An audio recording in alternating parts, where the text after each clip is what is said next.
आज संतवाणी में सुल्तान बाहू का एक पद लेने जा रहे हैं। सुल्तान बाहू का जन्म 1629 ईस्वी में हुआ और 1690 ईस्वी तक पंजाब की धरती पर सुल्तान बाहू अपना गीत गाते रहे। कहते हैं, तस्बीह फेरी दिल ना फेरिया। साधना के नाम पर लोग माला से किसी मंत्र का जाप करते रहते हैं। अब तो कुछ आतंकवादियों के हाथों में भी मैं देखता हूँ कि वो माला फेर रहे हैं, लेकिन केवल माला फेरने से नहीं होगा। सुल्तान बाहू कहते हैं कि तुमने दिल को फेरा कि नहीं, हृदय से जोड़ा कि नहीं, भाव के तल पर तुम गए कि नहीं। असली मूल्य भाव का है, कृत्य का नहीं है। कबीर साहब कहते हैं, माला फेरत जुग गया। कितने युगों से, कितने समय से लोग माला फेर रहे हैं, मिटा न मन का फेर। लेकिन जो मन में काम है, क्रोध है, लोभ है, मोह है, ईर्ष्या है, द्वेष है, ये तो नहीं मिटा। माला फेरत जुग गया, मिटा न मन का फेर। और मन का फेर ले तो काहे को देर। असली बात है, जो मन का है, जो मन में जो चल रहा है, क्या उसको तुमने देखा, दृष्टा होकर के देखा, साक्षी होकर के देखा। अगर मन को देखा, मन के प्रति तुम जागे, मन से और गहरे आत्मा के प्रति जागे, तब जाकर के बात बनेगी। कहते सुल्तान बाहू, की लहरा इस फड़के हो, तस्बीह फेरी दिल ना फेरिया। और की लहरा इस फड़के हो, इस माला को फेरने से क्या फ़ायदा है बताओ। इसे कोई लाभ होने वाला नहीं। हाँ, लोग देखेंगे कि बड़ा धार्मिक आदमी है, माला फेरता रहता है, लेकिन लोग क्या तुम्हारे बारे में सोचते हैं। इससे आध्यात्मिक यात्रा का, आध्यात्मिक विकास का भला क्या संबंध है। जिसके लिए दुल्हन दास कहते हैं, बिन गुरु मार्ग कौन बतावे, करिए कौन उपाय। कुछ भी उपाय तुम करो, कुछ भी विधि तौर तरीका तुम अपनाओ, लेकिन जब तक पूरा गुरु न मिल जाए, वो अध्यात्म का मार्ग कौन बता सकता है गुरु के अतिरिक्त। बिना गुरु के माला फेरे जन्म अकारथ जाए। अगर बिना पूरा गुरु के आए हुए, बिना पूरा गुरु के मार्गदर्शन के अपने मन से कोई भी मंत्र ले लेते हो और माला फेरते रहते हो, तो इससे समझ लेना कि तुम्हारा जीवन ऐसे ही व्यर्थ चला गया माला फेरने में।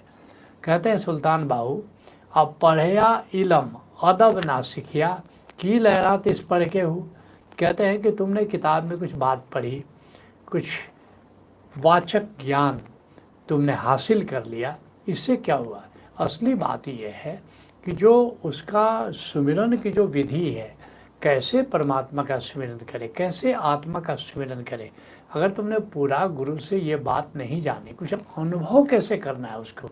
जो तुमने पढ़ा अपनी जगह ठीक है, किसी जानने वाले ने लिखा, ठीक ही लिखा होगा, लेकिन असली बात यह है कि उसका अनुभव जब तक कोई गुरु तुमको न करा दे, तब तक क्या फ़ायदा है। उस वाचक ज्ञान का कोई फ़ायदा नहीं। तुमने धर्म ग्रंथ पढ़ ले, वेद पढ़ा, कुरान पढ़ा, पुराण पढ़ा, इससे कुछ होने वाला नहीं है जब तक कि उसका अनुभव न करो। रूह का, रब का, आत्मा का, परमात्मा का जब तक अनुभव नहीं हुआ, तब तक सारी पढ़ाई लिखाई व्यर्थ है। की लहरात इस पढ़े क्यों, ऐसी पढ़ाई का क्या करना है। जिसके लिए कबीर साहब कहते हैं, सुमिरन की सुध यों करे जो गागर पनिहार। असली बात है कि परमात्मा को जानना है और उसकी याद कैसे करनी है, उसका सुमिरन कैसे करना है। वह क्या विधि है जो तुमको अनुभव देने वाली है। क्योंकि कबीर साहब कहते हैं, जैसे याद करना है परमात्मा को, कैसे करना है। जैसे एक पनिहारन है, वो गागर सिर पर रखे हुए है, पानी भरा हुआ है, वो सब बातचीत कर रही है, लेकिन उसको ख्याल है कि मेरे सिर पर जल का गागर है, उसको गिरने नहीं देना है। ऐसे दुनिया के तमाम काम करते रहो, लेकिन परमात्मा की याद उस ढंग से बनी रहे। तो इसकी कला तो तुमको जाननी होगी। हाले डोले श्रुति में कहे कबीर विचार, हिलती है, डोलती है, चलती है, फिरती है, बातें करती है, लेकिन उसको ख्याल है गागर का। ऐसे ही एक साधक को परमात्मा की याद, आत्मा की याद बनी रहनी चाहिए। कहते सुल्तान बाहू, चिल्ला कटया कुछ ना खटया, की लया चिल्ले बढ़ के हूँ। और लोग 40 दिन की साधना करते हैं, 40 दिन के लिए इबादत करते हैं और कुछ ना खटया, लेकिन उस 40 दिन केवल मान लो एक मंत्र का जाप कर रहे हो, 40 दिन कर रहे हो, लेकिन उससे मिलेगा क्या?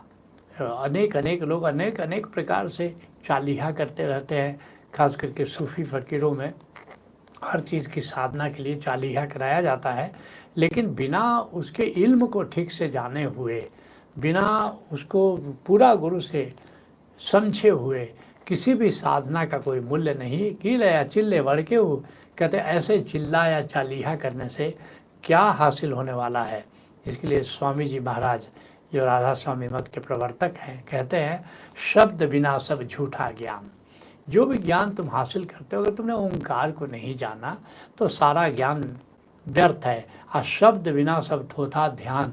आंख बंद कर लेते हैं लोग बगुले जैसा और सोचते हैं कि वे ध्यान कर रहे हैं। नहीं, अगर तुमने ओंकार को नहीं जाना तो कोई भी ध्यान करो, असली जो ध्यान का मतलब है वो नहीं समझ पाओगे।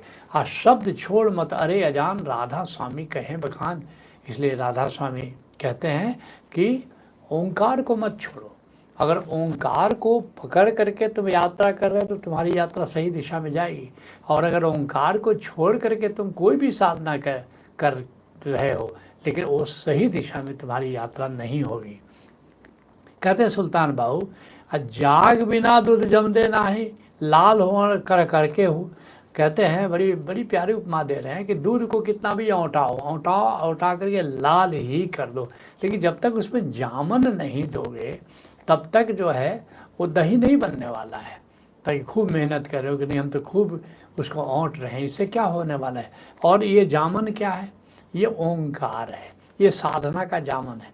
जब ओंकार का जामन उसमें दोगे तब जाकर के साधना का वो जो सिद्धि जो है वो दही की तरह होगी।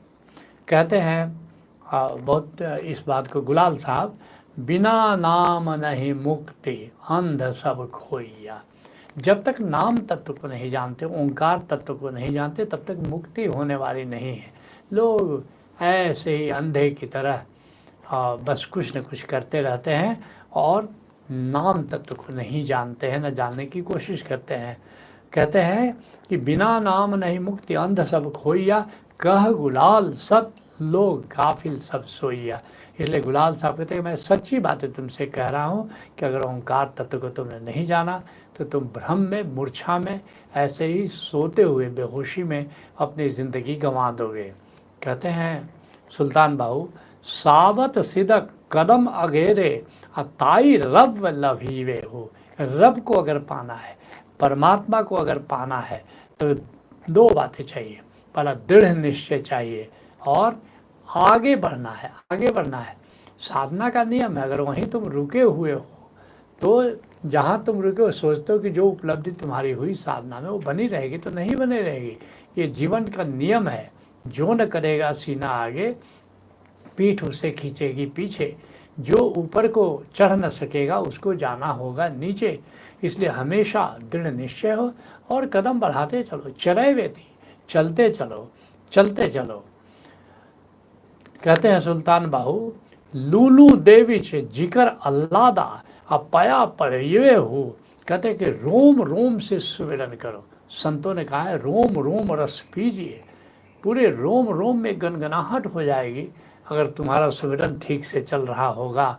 और ये रोम रोम से गोविंद को याद करो और पया पढ़िए हो, और इस तरह नाम का जप करो। हमेशा नाम तत्व को, नाद तत्व को अपनी साधना से जोड़ो और रोम रोम से जैसे चेतना फैल रही है और परमात्मा से मिलन कर रही है, ये अगर पूरा गुरु से नहीं जानोगे तब तक बात बनने वाली नहीं है। जिसके लिए कबीर साहब कहते हैं, सुन मंडल में घर किया बाजे शबद रसाल।